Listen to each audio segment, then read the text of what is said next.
I'm here with my other senators, Senator Malcolm Roberts and Senator Tyron Whitten. And I'm also here with Women Speaking Tasmania, that's Elizabeth.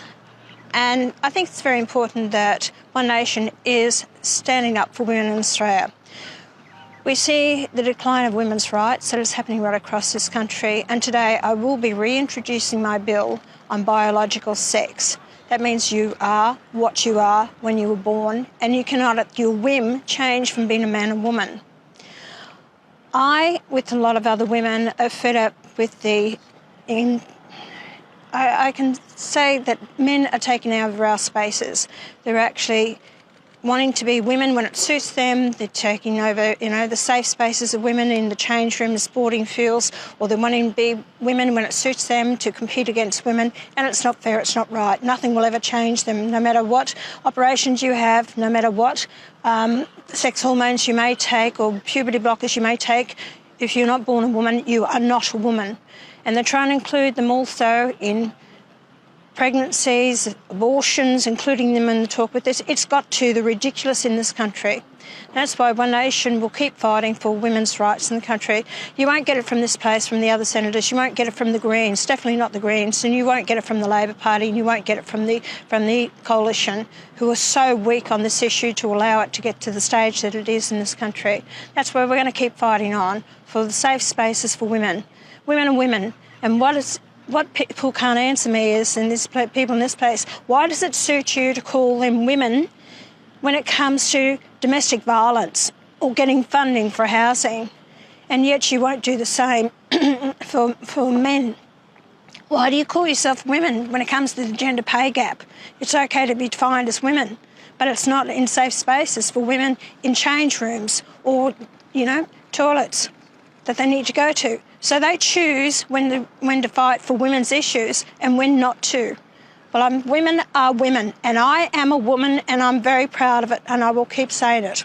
And I will never accept a man who thinks he's a woman just because he calls himself a woman. So those days, as far as I'm concerned, will never be on my agenda, and I will never accept it as long as I am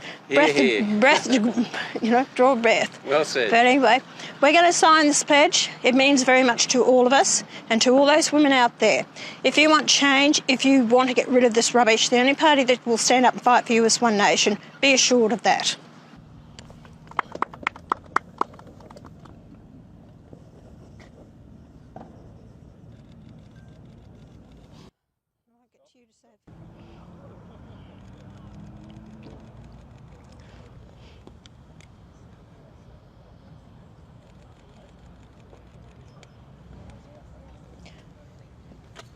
Elizabeth, would you like to say a few words, Elizabeth?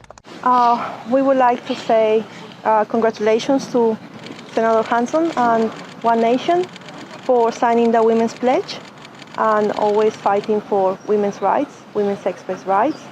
And many women's organizations has been fighting for many years to get this amendment done, and it's time for politicians to start listening to advocacy groups. Well, thank you very much for it. So, Malcolm, and I think it's quite interesting to hear from a couple of men, from a male's perspective, of who have wives, daughters, granddaughters, and I think we should hear from you why you're supporting women's rights.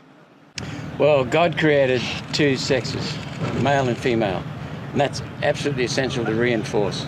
We're not equal, we have different characteristics, but we complement each other, and that's why it's so important to keep male and female distinct and be proud of each. Yep, and guys, you can't have babies, let me assure you. You can't have children, you can't get pregnant. No matter what drugs or hormones or everything you take, it's not going to happen. I hate to tell you this, they're all telling lies, but you won't happen. Tyron. Yeah, well, Mum is my hero and always has been. My wife, a beautiful woman, my two daughters, my granddaughter, they're all going to be strong women in their own right. And we need this to protect them.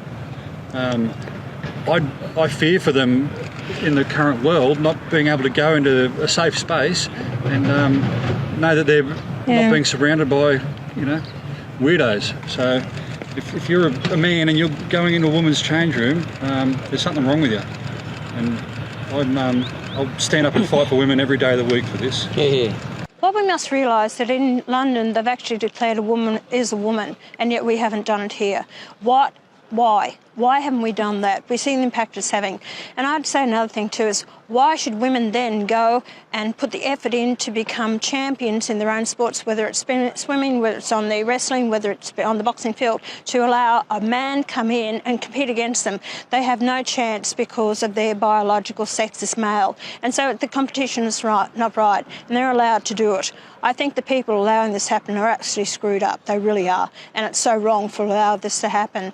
And the last census that was put out there was only about 1,200 people that actually declared that they were transgender. So why are we changing the whole makeup of our society to appease these handful of people to the rest of the community? A man is a man, a woman is a woman, and that's the way it should be. We're not transphobic, we're pro-human.